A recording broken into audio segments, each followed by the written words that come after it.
Hey, it's Dr. Alicia here from She Found Motherhood podcast. Today we're talking to Mallory. You can find her on Instagram at The Formula Mom. She is a mom of two, an educator, an advocate, and a certified infant feeding tech. She has an online platform that helps new parents make informed, confident, and supported infant feeding decisions. Today we're talking about her feeding journey, what motivated her to get into this work, and we'll also really dive into those societal pressures around making decisions versus around how to feed your baby. She gives us some great tips on how to choose a formula if you're needing to either exclusively formula feed or if you're needing to supplement. But she's really got a great download on how to choose and some options for formula. So we'll link that in the show notes below. Welcome to the She Found Motherhood podcast. We are doctors Sarah and Alicia, maternity physicians and moms who have been through it all. We want to empower you with knowledge so you can have the best pregnancy, birth, and postpartum experience you can. She Found Health and She Found Motherhood is meant for general medical information only. The content of this podcast is not intended to be a substitute for professional medical advice, diagnosis, or treatment. This information does not apply to every situation. If you have questions or if you've received different advice, please contact your healthcare provider. Always seek the advice of your physician or another qualified health provider with any questions you may have regarding a medical condition. The views expressed by She Found Health and She Found Motherhood and our guests are not representative of any of the institutions with which we are affiliated. Some of our podcast episodes are sponsored so that we can keep getting great info out there to you, our listeners. We only partner with companies that we truly believe in. Some of our links and suggestions may be affiliates, and we would appreciate you using them to help fund this important work. Now let's get to it. Mallory, thank you so much for joining us today. Today, we are talking about the use of formula in feeding our newborn babies. And I know you are very passionate about this topic. So thank you for coming on and chatting with us about it. But I'd love to learn a little bit about yourself, your personal feeding journey, and what's brought you to this point in your life in this kind of way that you support postpartum people. Yes, absolutely. Thank you so much for having me. It's such a privilege to talk with you today. So as you mentioned, I'm Mallory Whitmore. I'm the face behind the Formula Mom on Instagram, and I am a formula feeding mom of two, certified infant feed technician and advocate for informed, supported infant feeding choices for everybody. And a large part of that is born out of my own experience that I had with my littles. So my first daughter was born almost 5 years ago, which is blowing my mind that she's almost going to be 5 years. And we just had a tough start, as I think that some people do. So she was born at 36 weeks, 5 days, planned C-section due to a complete previa. And it just became obvious really quickly that she was just not quite ready to be on the outside. She was very sleepy, had some trouble breathing. So we didn't get that golden hour. I didn't see her for probably 6 hours. After, was not very good at sucking, didn't have a strong suck. And then with the early C-section, my milk was delayed coming in several days. She lost 12% of her body weight before we were even discharged from the hospital. And it was just a cascade of difficulties starting our breastfeeding journey. And it was interesting. I thought I would breastfeed, as I think most people do. We took the classes and we knew the benefits, and I bought into this idea. That's what quote unquote good moms do. And I felt, gosh, this baby's only 4 days old and I've already failed her. The difficulties that we had up front really threw me for a loop in my own sense of self-worth as a mother. And I switched to pumping, which I think is the sort of first line of defense that I think a lot of women do. And we started supplementing with formula, trying to get her weight up. And pretty quickly I developed postpartum repression from all of that. The difficulty that we had, me feeling like a failure, the loss of expectations of what I thought things were going to look like for those first early weeks. And I remember just feeling, gosh, I had so much support preparing to breastfeed. Why can I not find anything about what I do from here? That we were going to have to continue supplementing, and then eventually decided to switch fully to formula because of my PPD and just needing a break, that this was not going to work.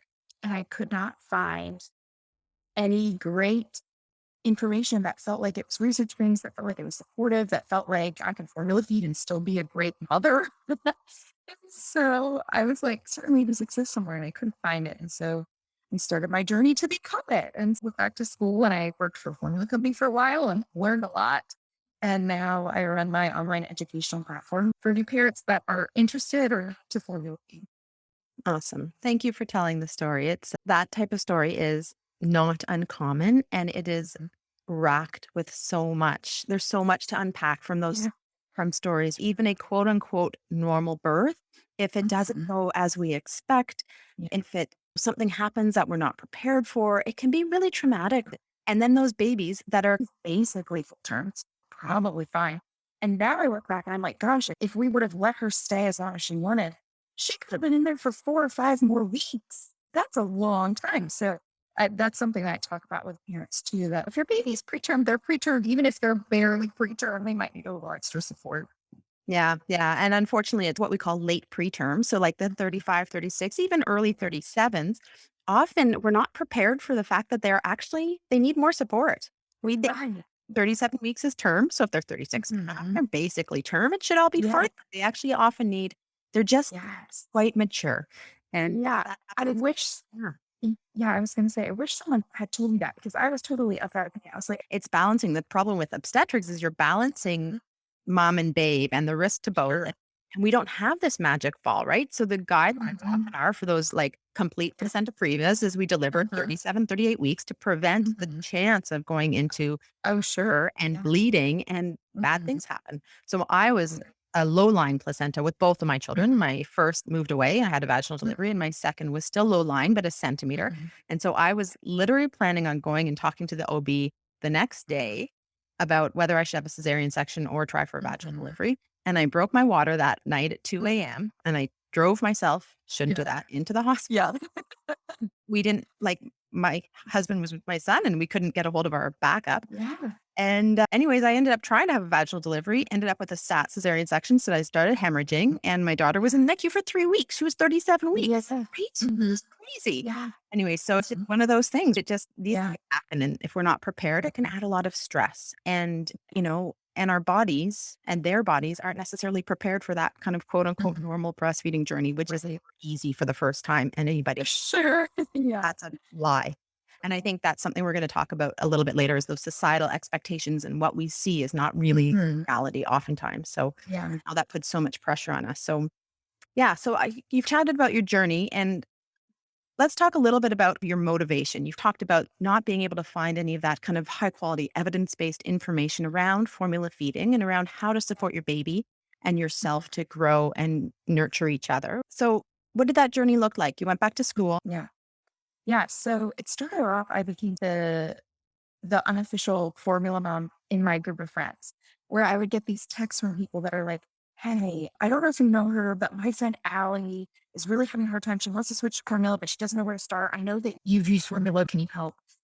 And I think part of that was just being open about using formula. And in so many circles, nobody knows anybody else who uses formula, even though statistically they must. People don't talk about it. And so I became this informal guru in my circle of friends and made me realize that there was really a need for more people to talk about how you start with formula and what to look for and all of that. And I started working for a formula company and learned so much. And then went back and got my certificate as an infant technician. And those technicians typically work in a hospital setting, which I have not. And started my page and just it's been amazing connecting with families and realizing that the experience that I had of feeling like where do I turn for great information has been I have seen that reflected in a lot of the folks that I've talked to on my page. And it's hard, right? Because I think what I have realized in this journey and in my work is that there's no universal experience. And so I talk to other parents and they're like, gosh, everybody was forcing formula down my throat. Everybody was like, why don't you stick it in a bottle? My pediatrician was like, do you want some samples? Whatever. And sometimes we think that is the norm. But then you have other people where it's like, gosh, everybody in my life was like, are you breastfeeding? How's it going? Have you talked to someone? Have you tried eating oatmeal? Whatever. And so those experiences are different. And so I really just wanted to be a place where people could feel like they could get information and support without judgment, without feeling like they had to justify why they were using formula, without feeling like they had to hide that they were using formula so that they had a better experience with formula than I did in that regard. Yeah. And I think we as care providers really need to check our biases and check how we approach things. And I think people interpret things how they interpret things based on so patients, right? So based on their history and their if they have a trauma background, if they have what their experiences are, all of those types of things, that all comes in with how they interpret things. And how we say things as care providers also is the same thing. We come from a background of wherever we come from. And sometimes I think what we say and what is interpreted can be very different. But I also say sometimes what we say is, even though we're trying to perhaps be supportive, we're not being supportive because we're not presenting all the options in an open-minded way. And I think, that communication can really be challenging. And we all know that communication is the hardest thing to communicate, right? So Mhm. I was talking. Yeah, I was talking to a friend this morning who was talking about when she had her first baby years and years ago. She was in this postpartum group, and one of the parents had decided they were just going to formula feed for whatever reason. And the nurse was being well-meaning, that who was the group, and she kept saying, "Have you seen a lactation consultant? Well, I could probably help you with the latch. Well, good, la la la." And I was like, "No, nobody in my family breastfeeds. We just formula feed. I'm just." Yeah. And the nurse was trying to be helpful, was trying to give her support, and was trying to encourage her, and was trying to figure out what she could do to help her breastfeed. But the person had no interest in breastfeeding for whatever reason. And so she was just getting pushed and pushed in a well-meaning way, but it was challenging. So I think that kind of goes into that next piece of those kind of societal pressures. And we as a society recognizing that we often have no idea what's going on behind the scenes. And people make decisions for a variety of reasons. And we have no I don't think we should have any responsibility to question people's decisions Right. in anything but a compassionate and curious way to understand motivations. Yeah, absolutely. I think what I'm seeing on my end, especially in the last couple of years, is there has become this idea, especially when you see it around attachment parenting and baby wearing and whatever else. Yes, that like all of these actions are now getting tied to your work as a mother and whether or not you love your baby. And so it's no longer just, are you going to breastfeed or formula feed? Do you know that breastfeeding reduces the risk of ear infections, whatever?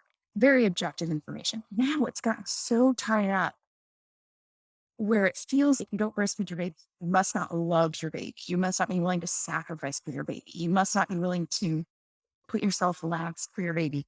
And that's, I think, that additional pressure has made it very difficult for a lot of moms who are also just after birth, you're in such a fragile mental and emotional state. You've gone through the pregnancy, you've gone through this big medical event, your hormones are all over the place, you're sleep deprived, you're recovering, everything. So yeah, that breastfeeding and loving your baby has somehow become tied, I think is really dangerous for a lot of new moms. And I think you're absolutely right too, that there are just so many reasons why somebody might not be breastfeeding that number one, we don't talk about. And number two, that really aren't anybody else's right to know. But I do think it's worth mentioning them because it provides a little more context. It includes everything from a traumatic birth, like I had, structural issues with the baby in terms of their mouth and their ability to latch, history of trauma or abuse. I'm seeing more and more from parents who are neurodivergent, and the sensory input of breastfeeding is just intolerable for them. We've got families with medical conditions or medications that are contraindicated in breast milk. You have breast reductions, or just there are so many reasons. There's so many reasons. And we do a disservice to families and we assume that they chose not to breastfeed. But we also do a disservice to families when we act like it's always a choice, because for some families, it's not. Yeah. Yeah. And I know, and so I breastfed the best I could both of my babies, but I actually needed to supplement them for a variety of reasons. I didn't Yeah. I always joke about I'd be on. So I went back to work at 3 months postpartum, and I was in the hospital in a clinic, and there's lots of sick people. So my husband didn't want to bring the newborn baby to come breastfeed. Some of my colleagues, their spouses did that. Mine didn't. Yeah. And I respected that. And so I would be pumping when I'm on call for a 24-hour shift away from my baby. How are you? I cannot even imagine. Right? And there was three of us, the three docs who were often on call together, one midwife, two docs. And mine would be like this gray, Mhm. like gray bluey with this kind of like half an inch stripe of cream at the top. And then the next one would be like this beautiful yellow with like half of it fat. And then the third one would be like 3/4 fat. And this time I'm just like, And you're like, oh, how did we milk? It's fine. Whatever. I did the best I could. But we supplemented with formula because our babies were scrawny little suckers and they needed more calories than I could produce. And that's fine. And then at 7 months, they decided, both of them at their respective times, they had no interest anymore. So then we just switched over to formula. And we don't recognize that there's all these other pieces behind the scenes that you don't know about, right? So and I love that you brought up your partner's desires and concerns, because that's another piece of it. And then I had the opposite experience. Your partner was like, I want to support you breastfeeding, but I don't feel comfortable bringing my baby into a clinic at 3 months, which is totally valid. My partner was like, he was breastfed. He bought into the benefits of breastfeeding, and it was important to him that our babies got breast milk. And it can be really challenging navigating how you respond to your partner's feelings. You want to validate their concerns, but also at the end of the day, as a person who's lactating, you need to have bodily autonomy. And that, I wish that was a larger part of the conversation. That at the end of the day, you have a right to choose what you want to do or not do with your breast, with your milk plans, whatever else. Yeah, the partnering situation, I get a lot of questions about that from people. How do I navigate this if my partner feels like breastfeeding is inappropriate, or my partner's family feels like breastfeeding is inappropriate? Or if my partner really wants me to breastfeed, but I feel like that's going to be bad for my mental health. And I don't even talk a ton about this on my page because I don't know all the answers, but it's really, there's a big piece of that there that I feel like we need more guidance. How do you navigate these family situations while also recognizing at the end of the day that the person who's lactating gets to choose? yeah. And I think it's their business. And I think having children brings up a lot of those communication issues that we're really not very good at. And we don't get any training with these people that, for the most part, we've chosen to spend our lives with. And working on that communication piece before you have your baby. So this is what we talk about a lot in our prenatal courses. Have a conversation about roles and responsibilities. And how are you going to re-divvy those up after baby comes? And how are you going to reassess that every 6 to 12 months? What's your sleep plan? What is your partner going to do for you to sleep? What is that going to look like? Have those conversations before the baby comes, right?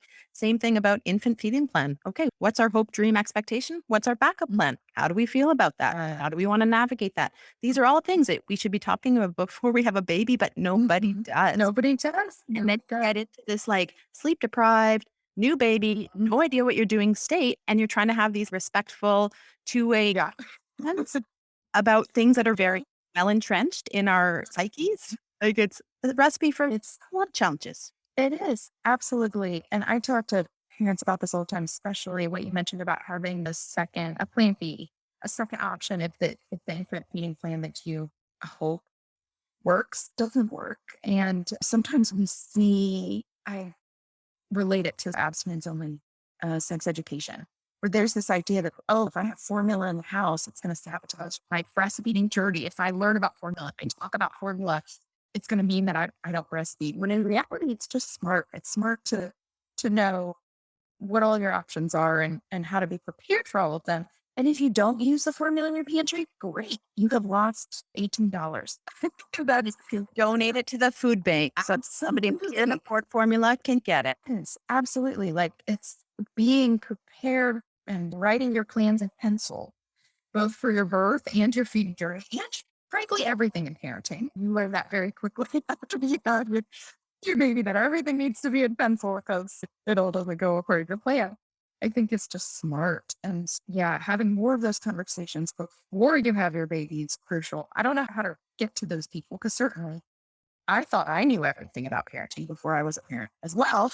But yeah, really important stuff. Yeah, I think it's through discussions like this. So everybody listening, sit down, pencil in a family planning meeting, and have a chat with your partner, your support people around hopes, dreams, wishes, and backup plans. Hey, Sarah, Yes, Alicia. did you have any problems with newborn sleep? Oh my gosh, I sure did, especially with my first. Me too. I wish I'd known more about what to expect going into it. I know, and I wish that I had known to create a sleep plan with my partner. I know. How can you support each other to get the sleep that you need while supporting your little baby? Totally. So guess what, guys? That's why we created the Newborn Sleep 101 course. In this course, we discuss what does newborn sleep look like and how can we help support that sweet little baby to become the best sleeper they can. While also supporting you and your partner as you navigate this complex, sleep-deprived time. We talk about how to set up your nursery or your bedroom to optimize both your sleep and your newborn sleep. And we also start talking about how you can start implementing routines and schedules into your day and your newborn so by the time they're 3 or 4 months, it's well established. Because guess what? That's when they start to really need it. If you're interested in learning more, head to our website, www.shefoundhealth.com/courses. We hope that you get better sleep than we did. Why don't we move on to tips for choosing a formula? Yes, absolutely. And I'll get a little bit more about my background here. So I remember my daughter was, oh gosh, she was probably 3 weeks old.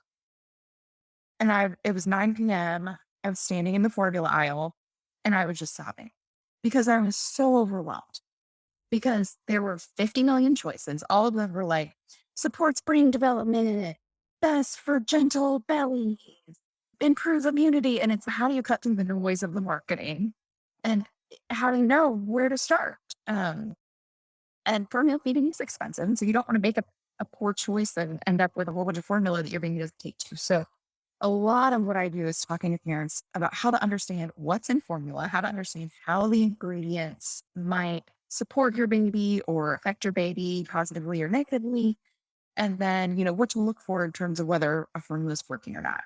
So some really basic information up front that I like to tell parents is that the FDA requires that all infant formulas provide basically the same nutrition. So all of those nutrient levels are going to be roughly the same. The FDA has a range of what formulas can include. No matter what formula you're using, you're going to get pretty much the same amount of fat, same amount of protein, same amount of carbs, same amount of vitamin A, same amount of iron, no matter what you choose. Brand name, generic, organic, not organic, sensitive, not sensitive. The nutrition is the same. So from that standpoint, you can't make a bad choice. All of these formulas are going to provide the nutrition that your baby needs to grow and thrive. So that takes a little bit of the pressure off from the start. But there's not a bad formula in that sense. They all are safety tested and extremely nutrient dense. Outside of that, though, they provide the same nutrition, but they use different ingredients to provide those nutrients. So just you can get protein from lentils or you can get protein from salmon, different ingredients to provide the same nutrients. And that's where I tell parents to really focus their time and attention, not on the nutrition, but on the ingredients. If a parent's looking for a formula that's close to breast milk, which by and large, that's the number one goal I hear from parents, they're going to want a formula that uses lactose as the carb source because that's the predominant carbohydrate in breast milk. And they want a formula that has whey protein close to the top of the ingredients list. We know that mature breast milk has about 60% whey protein. Cow milk only has about 20%.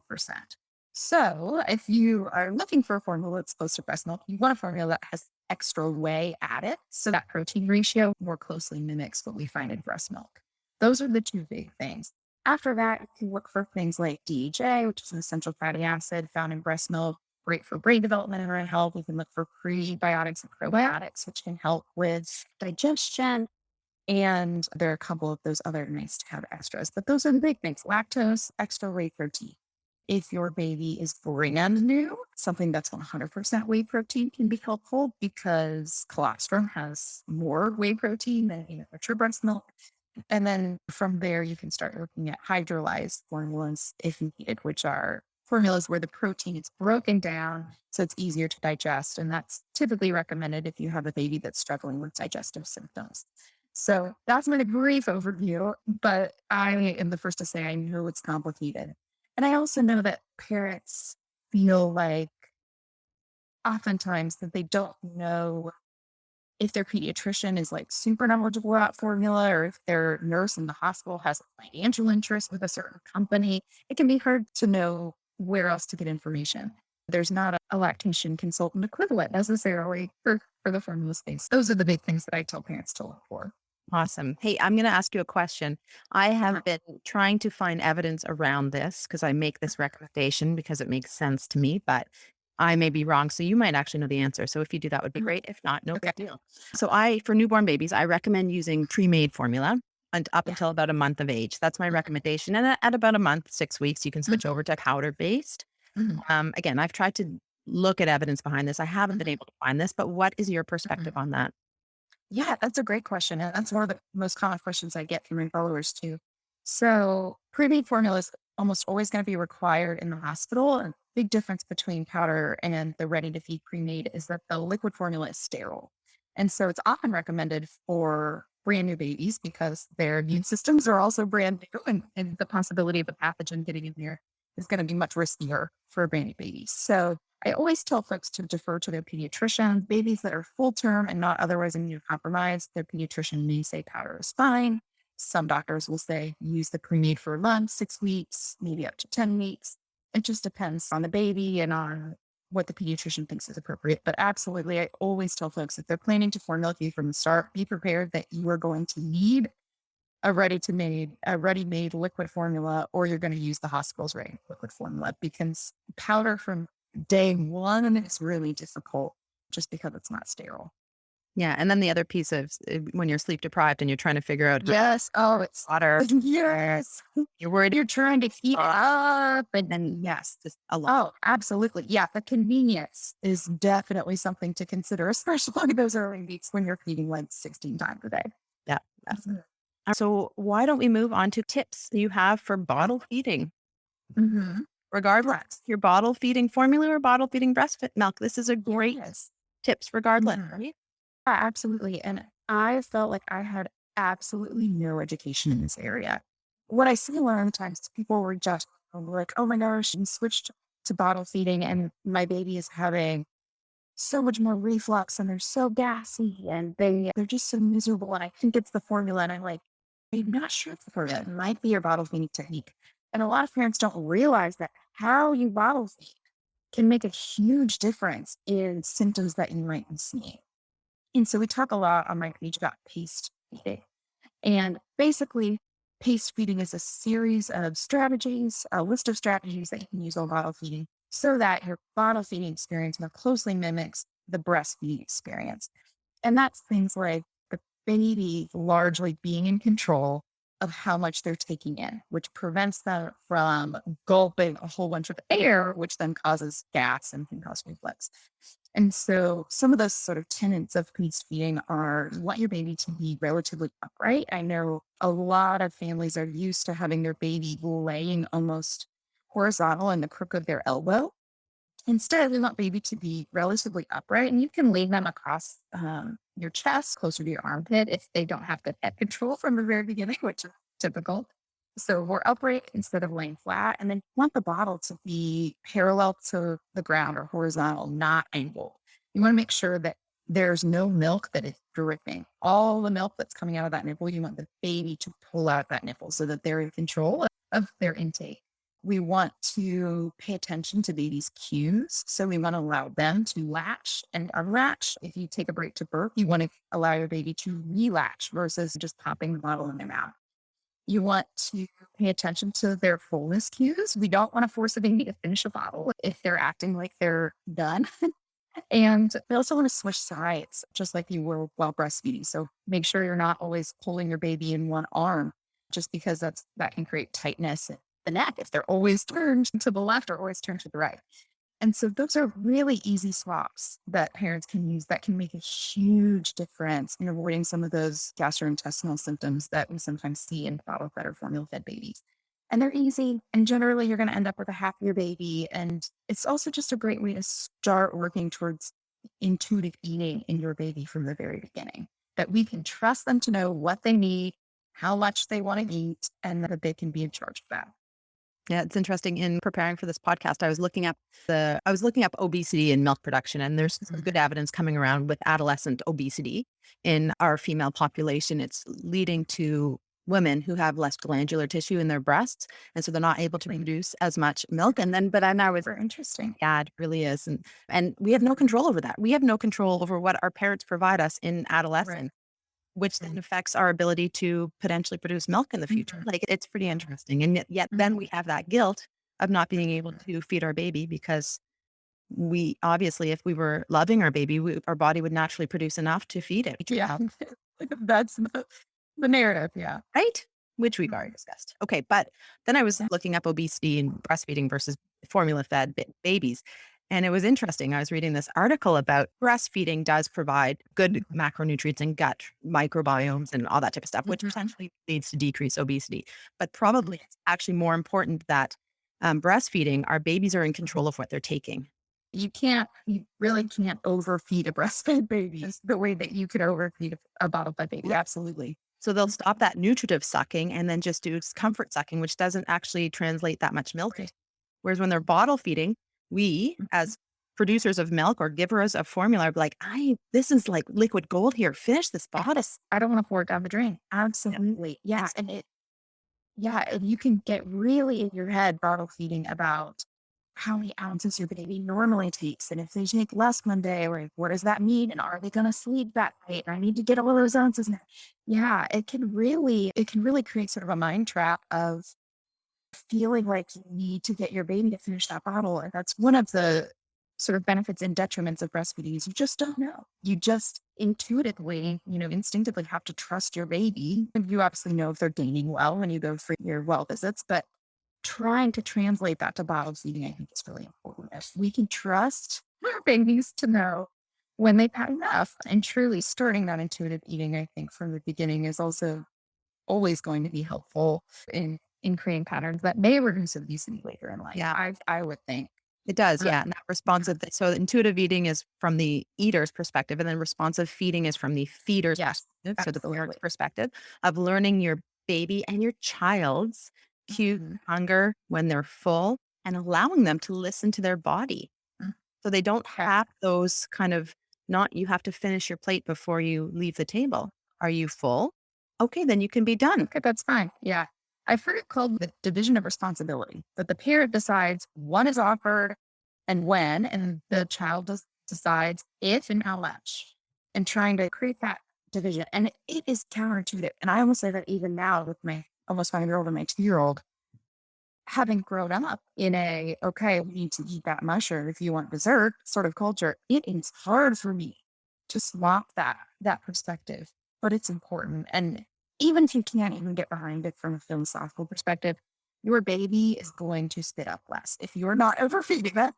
There's also just the functional benefit of trying to be responsive to your baby's cues. Yeah, for sure. For sure. This has been a great conversation. Thank you so much for joining me today. Totally. I appreciate it.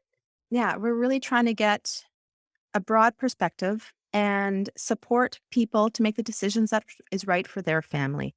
And so I think this is a really important conversation. Is there anything that we didn't touch on that you wanted to add?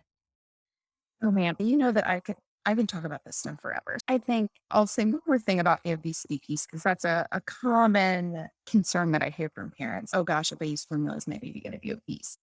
And so I'll give a little myth busting piece here, which is that when we look at sibling comparison studies where one has been breastfed and one has been formula fed, there's no statistically significant difference in obesity rates in adulthood, which tells us that it's less likely to be the breast milk or the formula and more likely to be about the family's choices or the family's genetics later in life. And I have a guide on my page of formula myths and what the research says. So if anybody's interested in learning more about some of the, I don't want to say scare tactics, some of the fear mongering that we sometimes see around formula, I've got some information on my page there too.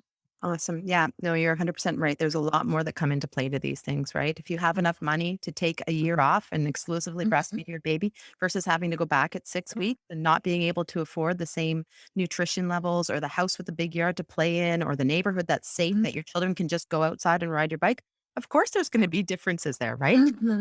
Yeah. So much more complex than I think sometimes social media or whoever else makes it out to be. For sure. And I think that is the case with most things in life. Absolutely. Awesome. Thanks so much. Have a great day. Thank you. Thanks for listening. Make sure to check out our website at www.shefoundhealth.ca and to sign up for our community for weekly bump blasts. Make sure to check us out on Instagram or Facebook at she.found.motherhood and head on over to your favorite podcast app and leave a review and a 5-star rating. If you enjoyed this podcast, take a pic of yourself listening to it and share it on social. Make sure to tag us on it so we know to keep making them.